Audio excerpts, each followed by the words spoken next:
Good morning dear students.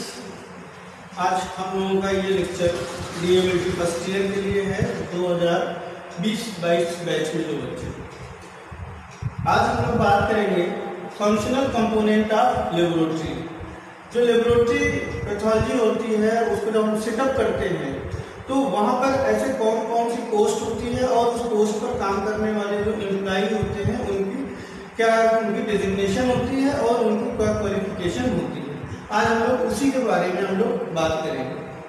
Pathology laboratory या तो किसी हॉस्पिटल में सिचुएटेड होती है या तो इंडिपेंडेंट मार्केट में सिचुएटेड होती है, ठीक है। लेकिन दोनों जगह पर काम करने का जो सिस्टम है वो सिस्टम सेम होता है। वहाँ पर एक एडमिनिस्ट्रेशन होता है, एडमिनिस्ट्रेशन के बाद एक इंचार्ज होता है, इंचार्ज के बाद एक सुपरवाइजर होता है, सुपरवाइजर के बाद टेक्नोलॉजिस्ट होते हैं, उसके बाद टेक्नीशियंस होते हैं।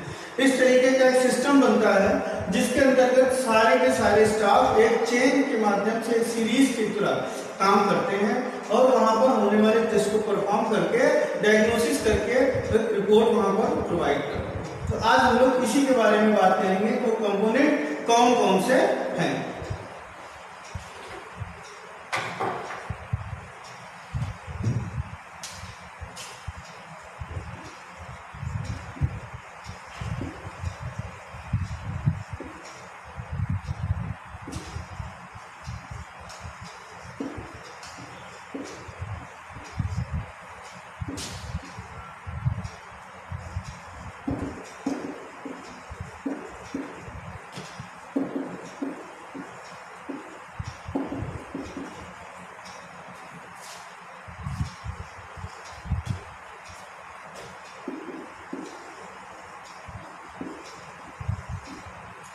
पैथोलॉजी लेबोरेटरी या तो हॉस्पिटल में सिचुएटेड होती है या तो इंडिपेंडेंट फ्री काम करती है, ठीक है।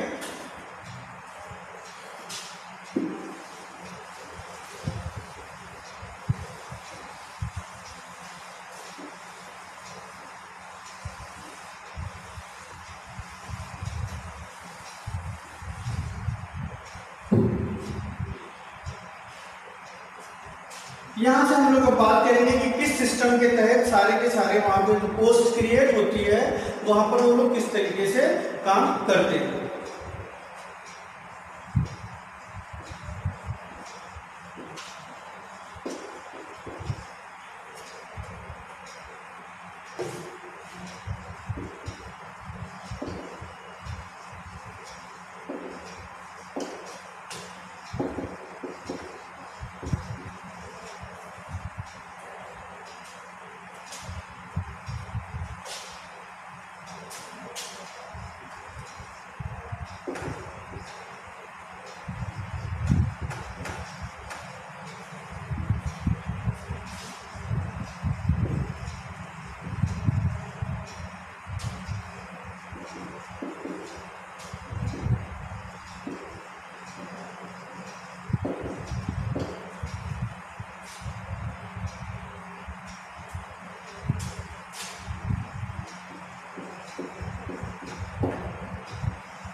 किसी भी पैथोलॉजी में जो इंचार्ज होता है वो पैथोलॉजिस्ट होता है। वो पैथोलॉजिस्ट जो कि जिसकी डिग्री एमडी पैथोलॉजिस्ट या स्पेशलाइज्ड एमडी मेडिसिन में होती है वो उस लेबोरेटरी का इंचार्ज होता है। इसमें स्पेशली जो होती है वो एमडी पैथोलॉजिस्ट प्रेफर होता है। इन्हीं के अंडर में इन्हीं के सुपरवाइजर में इन्हीं के गाइडेंस में सारे के सारे सिस्टम्स में जो एम्प्लॉय दूसरे एम्प्लॉय होते हैं वो वर्क करते हैं। इसके लिए इनको एक एमडी पैथोलॉजिस्ट होता है। एमडी पैथोलॉजिस्ट वो आफ्टर एमबीबीएस होता है और उन्हीं के ही आधार पर वहां पर पूरी की पूरी डायग्नोसिस पूरी की पूरी लेबोरेटरी वर्क करती है।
लेबोरेटरी में वर्क करने वाले जो टेक्नीशियंस होते हैं, मेडिकल टेक्नीशियंस जो होते हैं, वो या तो डिग्री होल्डर्स होते हैं या डिप्लोमा होल्डर होते हैं एमएलटी में।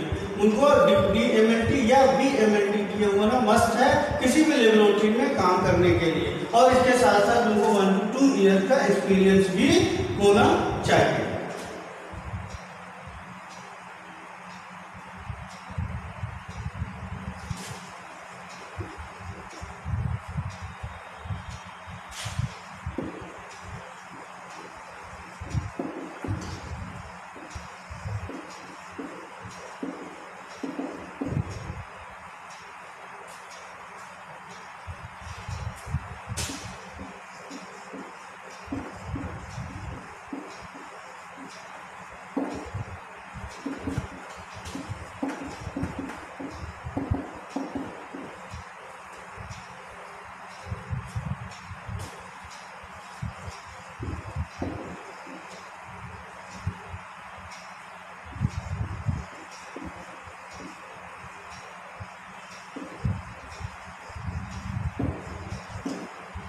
किसी भी लेबोरेटरी में, किसी भी डायग्नोस्टिक सेंटर्स में, किसी भी पैथोलॉजी में जो भी टेक्नीशियंस या टेक्नोलॉजिस्ट जो भी टेस्ट लगा रहे हैं, उनकी जो रिपोर्ट होती है, उस रिपोर्ट पर सिग्नेचरी अथराइजेशन जो होता है वो एमडी पैथोलॉजिस्ट को होता है। याद रखिएगा, जो भी रिजल्ट प्रोवाइड किया जा रहा है, वो रिजल्ट जो कि एक टेक्नोलॉजिस्ट या टेक्नीशियन करते हैं, उस रिजल्ट पर, उस रिपोर्ट पर जो साइन अथॉरिटी होती है वो एमडी पैथोलॉजिस्ट की होती है। वो एमडी पैथोलॉजिस्ट उस पर साइन करता है।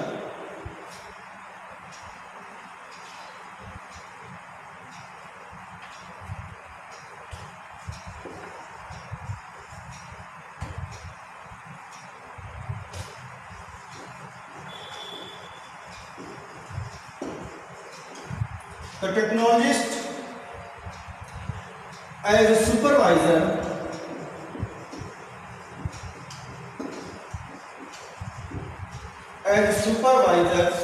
hold at least bachelor degree.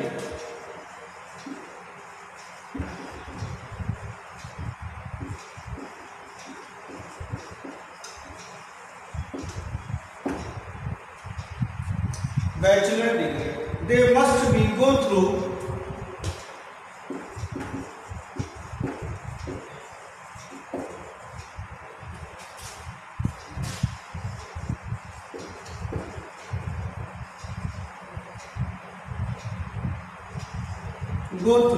minimum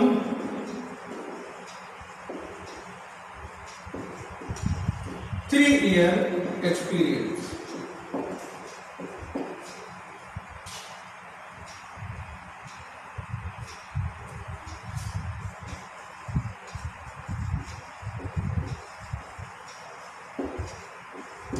The technologists are responsible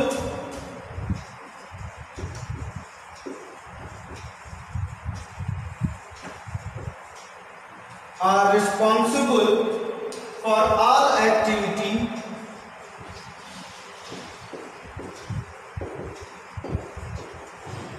all activity in his components laboratory.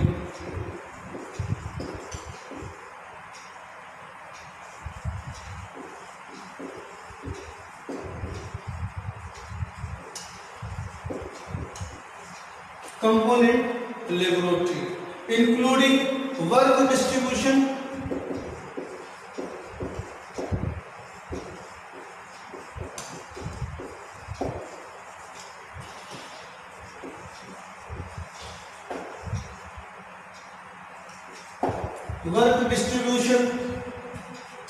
problem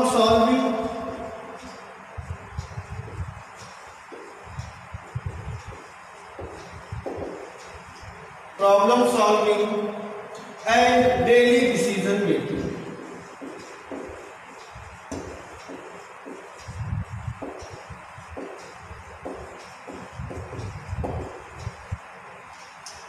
जो टेक्नोलॉजिस्ट होता है वो एज अ सुपरवाइजर वहां पर होता है। उसकी जो डिग्री होनी चाहिए वो मिनिमम बैचलर डिग्री होना चाहिए, और साथ साथ उसको 3 इयर्स का एक्सपीरियंस होता है।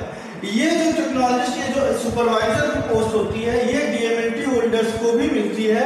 वहां पर उनको मिनिमम एक्सपीरियंस वो 5 to 7 ईयर्स हो जाने पर।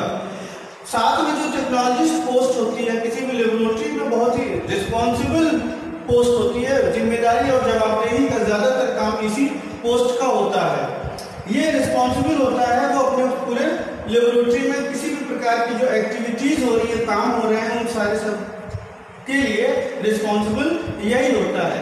टेक्नोलॉजिस्ट ही वहां पे वर्क डिस्ट्रीब्यूशन करता है कि किस टेक्नीशियंस को, किस स्टाफ को किस डिपार्टमेंट में काम करना है, कौन सा काम करना है। कोई भी प्रॉब्लम आती है तो प्रॉब्लम सॉल्व करने का काम भी इसी टेक्नोलॉजिस्ट का ही होता है, और डेली डिसीजन मेकिंग का काम जो होता है कि आज ये काम होना है, वो सारा सब कुछ एक टेक्नोलॉजिस्ट ही करता है। यानी कि टेक्नोलॉजिस्ट ही किसी भी सेटअप की, किसी भी पैथोलॉजी की, डायग्नोस्टिक सेंटर्स की एक बैकबोन की तरह ये काम करता है।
सुपरवाइजर जो होता है, जो कि टेक्नोलॉजिस्ट होता है, वो रिस्पॉन्सिबल होता है डील करने के लिए, जो भी आउटसाइड से जो भी एजेंसीज आती हैं उन सबसे डील करना, मीटिंग करना, ये इसी का काम होता है। और एमडी पैथोलॉजिस्ट के ना रहने पर, जब जरूरत पड़ती है, जब नीड पड़ती है, तो ये एमडी पैथोलॉजिस्ट को रिप्रेजेंट करने का काम भी यही करता है।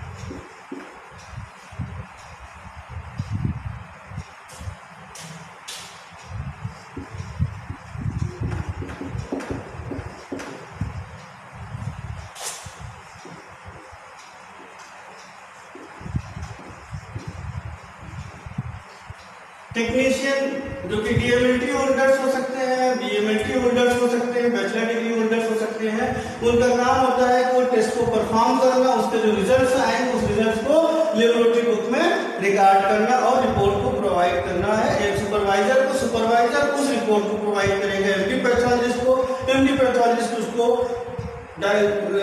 थॉरली चेक करने के बाद उसको साइन करेगा और फिर ये रिपोर्ट जो है आउटसाइड रिसेप्शन पर जाएगी, वहां से पेशेंट को जाती है।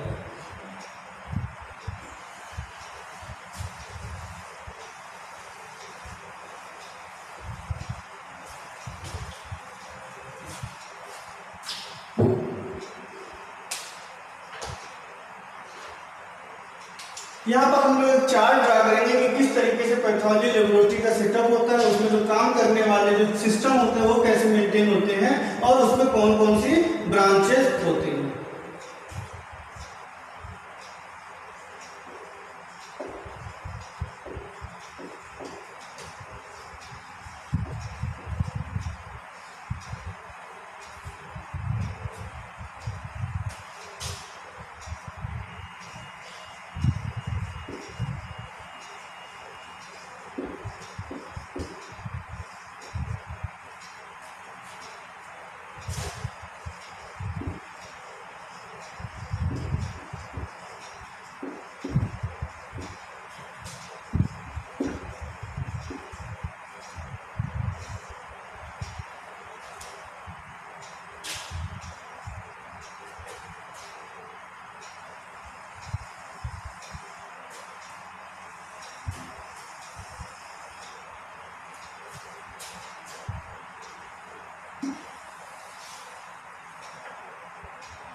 Specimen collection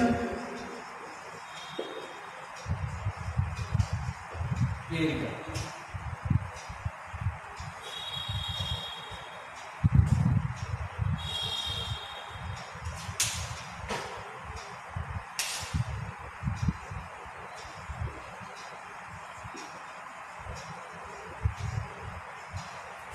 Hematology and coagulation department।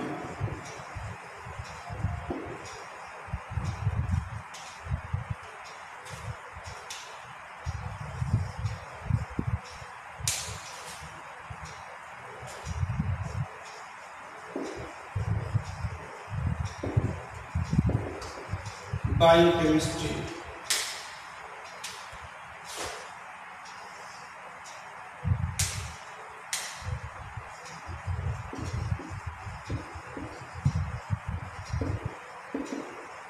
Blood banking.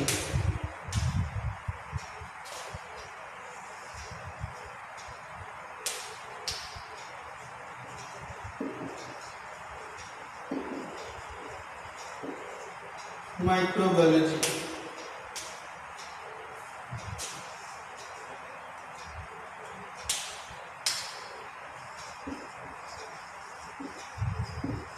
Serology.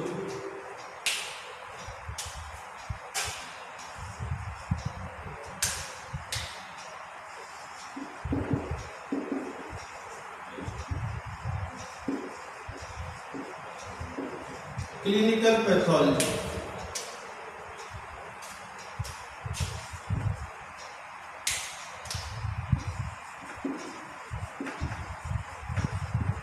Histology and cytology. ये एक सिस्टम है किसी भी लेबोरेटरी को सेटअप होने में। ये एम्प्लॉइज वहां पर काम करते हैं और उसके बाद जो उसकी ब्रांचेस होते हैं उन ब्रांचेस में लेबर करने के लिए इनके अलग अलग टेक्नीशियंस होते हैं और उस पर्टिकुलर ब्रांच में सैंपल को जाता है, स्पेसिमेन जाता है और वहां पर उसका टेस्ट परफॉर्म होता है। सबसे पहले एडमिनिस्ट्रेटिव यानी कि जो लेबोरेटरी का ऑनर होता है वो है। उसके बाद पैथोलॉजिस्ट जो कि एमडी पैथोलॉजिस्ट होता है, एमडी पैच होता है। उसके बाद लेबोरेटरी सुपरवाइजर जो कि बीएमएलटी 3 इयर्स एक्सपीरियंस के साथ या डीएमएलटी अगर है तो 5 to 7 इयर्स एक्सपीरियंस के साथ है। उसके बाद ये ब्रांचेस हैं, इन ब्रांचेस में अलग अलग DMLT holder as a technician as a technologist वहां पर काम करते हैं। सबसे पहले वहां पे स्पेसिमेन कलेक्शन प्रोसेसिंग एरिया होता है जहां पर सैंपल को निकाला जाता है, सैंपल को लिया जाता है। सैंपल का मतलब होता है कि जो ब्लड है, यूरिन है, स्टूल है, जिस चीज से हमको टेस्ट को लगाना है उसको हम सैंपल या स्पेसिमेन बोलते हैं। वहां पर उसका कलेक्शन हो गया। अब यहीं पर उसकी डिसाइड हो जाएगा कि वो पैथोलॉजी के किस डिपार्टमेंट में उसको जाना है। अगर वहां पर उस पेशेंट का हेमेटोलॉजी से रिलेटेड टेस्ट होना है, हीमोग्लोबिन है, टीएलसी, डीएलसी, प्लेटलेट, ये सब चीजों का अगर होना है, बीटीसीटी है, प्रोथ्रोम्बिन टाइम है, तो उसको हम लोग यहाँ पर हेमेटोलॉजी एंड कोआगुलेशन डिपार्टमेंट में भेजेंगे। अगर उसकी बायोकेमिस्ट्री है, शुगर है, बिलिरुबिन है, प्रोटीन है, एलएफटी, केएफटी है, किडनी फंक्शन टेस्ट वगैरह है, टोटल कोलेस्ट्रॉल, हार्ट की जो रिपोर्ट होती है उनकी जांच अगर होनी है तो उस सैंपल को हम लोग बायोकेमिस्ट्री में भेजेंगे। ब्लड बैंकिंग यानी कि अगर केस उसका ये दिख रहा है कि उसको ब्लड ट्रांसफ्यूजन की जरूरत है, उसको ब्लड चढ़ाने की जरूरत है, ब्लड को ट्रांसफ्यूज करना है, तो उसमें जो क्रॉस मैच होता है, major cross match, minor cross match और भी बहुत सारे टेस्ट होते हैं, उन सब के लिए उसको ब्लड बैंकिंग एरिया में उसको भेजा जाएगा। अगर हमको बैक्टीरिया से रिलेटेड, वायरस से रिलेटेड जांच करनी है तो उसको हम लोग माइक्रोबायोलॉजी में भेजेंगे। जैसे ब्लड कल्चर है, यूरिन कल्चर है, स्पुटम कल्चर है, इन सब की जांच को अगर हमको करना है तो उसको माइक्रोबायोलॉजी में भेजेंगे। इसके साथ साथ सीरोलॉजी डिपार्टमेंट में भेजना है कि एंटीजन एंटीबॉडी रिएक्शन वगैरह को चेक करना है तो वहाँ पे सीरोलॉजी में भेजेंगे। फ्लूइड्स अगर है, यूरिन है, स्टूल है, बॉडी के दूसरे और पार्ट्स जो फ्लूइड निकाला जाता है उनकी जांच करनी है तो क्लिनिकल पैथोलॉजी डिपार्टमेंट में भेजा जाएगा। और इसके साथ साथ अगर हमको मांस का कोई टुकड़ा मिलता है उसकी हमको स्टडी करनी है, टिश्यू की स्टडी करनी है हिस्टोलॉजी के लिए तो उसको हिस्टोलॉजी डिपार्टमेंट में भेजा जाएगा। और इसी से रिलेटेड होता है सेल्स की स्टडी करने के लिए उसको तो हम साइटोलॉजी डिपार्टमेंट में भेजेंगे। ये आपका एक चार्ट है ब्रांचेस ऑफ पैथोलॉजी लेबोरेटरी।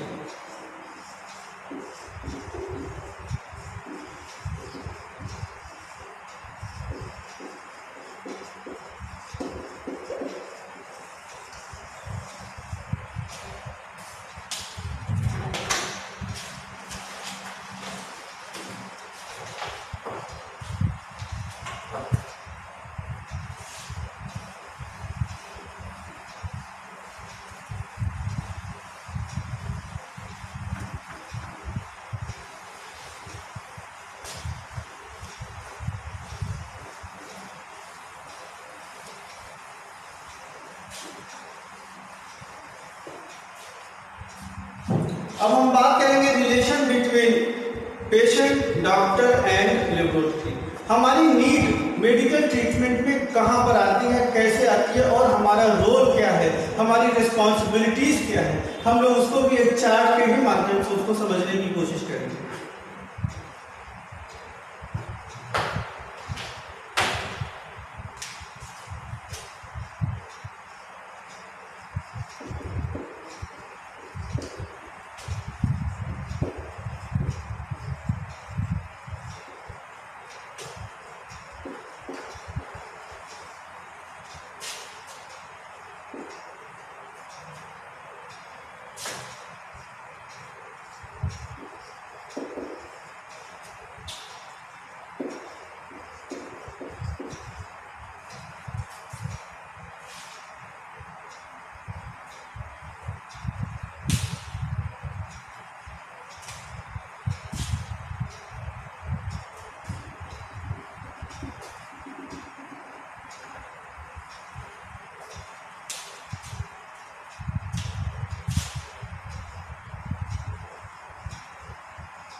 ये एक चार्ट है पैथोलॉजी लेबोरेटरी का यूज कैसे और कहां पर हो रहा है। जनरली क्या होता है, पेशेंट जो हेल्दी है, स्वस्थ है, सब कुछ ठीक है, उसके अंदर कुछ ऐसे सिम्टम्स आते हैं, कुछ ऐसे साइन आते हैं कि वो अपने को फील करता है कि वो अपने नॉर्मल कंडीशन से हट चुका है, अपने नॉर्मल कंडीशन कुछ एबनॉर्मल की ओर वो बढ़ रहा है। तो वो डॉक्टर के पास जाएगा, डॉक्टर के पास जाने पर वो अपनी हिस्ट्री प्रोवाइड करेगा, अपने आप को बताएगा। फिर डॉक्टर क्या करेगा, एक एजम्पशन करेगा कि हाँ इनको साइन और सिम्टम्स के आधार पर इनको ये प्रॉब्लम हो सकती है। उनसे वो बात करेगा, उसको रिक्वेस्ट करेगा टेस्ट करने के लिए, उनको सजेस्ट करेगा कि आपको कुछ टेस्ट कराने हैं। उसके बाद उसको पेशेंट को तैयार करेगा कि आपको ये टेस्ट कराना होगा, उसके बाद हम रिपोर्ट के आधार पर उसकी ट्रीटमेंट करेंगे। अब उसके बाद ये पेशेंट आता है लेबोरेटरी में आता है टेक्नीशियन या टेक्नोलॉजिस्ट जो वहां पर रहेगा, उस पेशेंट को प्रिपेयर करेगा। प्रिपेयर करने के बाद उसका सैंपल को कलेक्ट करेगा, स्पेसिमेन कलेक्ट करेगा, उसकी प्रोसेसिंग होगी, एनालिसिस होगी, उसके बाद रिजल्ट उसका वेरीफाई किया जाएगा, उसके बाद उसको इशू रिपोर्ट की जाएगी, उसको रिपोर्ट इशू की जाएगी। उसके बाद वो पेशेंट लेबोरेटरी से निकल के वापस डॉक्टर के पास जाता है। डॉक्टर के पास जाएगा, वो डॉक्टर को रिपोर्ट देखेगा, वो डॉक्टर रिपोर्ट को इंटरप्रेट करेगा, देखेगा, उसके बाद इवेलुएट करेगा पेशेंट की कंडीशंस को और आपकी रिपोर्ट को। उसके बाद वो एस्टेब्लिश करेगा कि हाँ इनको ये डायग्नोसिस उसकी बनाएगा कि इनको ये प्रॉब्लम हो सकती है। उसके बाद वो उसका ट्रीटमेंट करेगा। इसी तरीके से एक सिस्टम के तहत ये काम होता है। यहाँ पर हम आपको बताते हैं, ये पेशेंट, ये डॉक्टर या फिजिशियन या क्लिनिक, ये पैथोलॉजी लेबोरेटरी।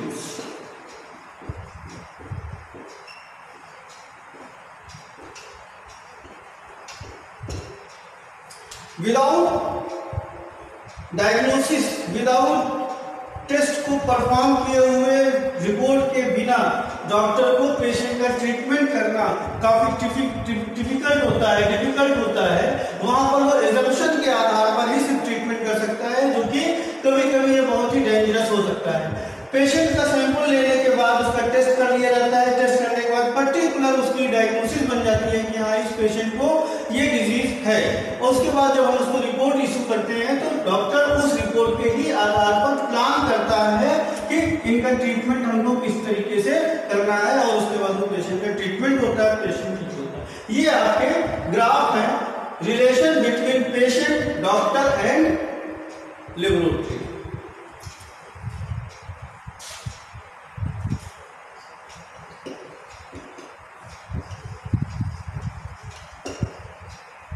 Relation between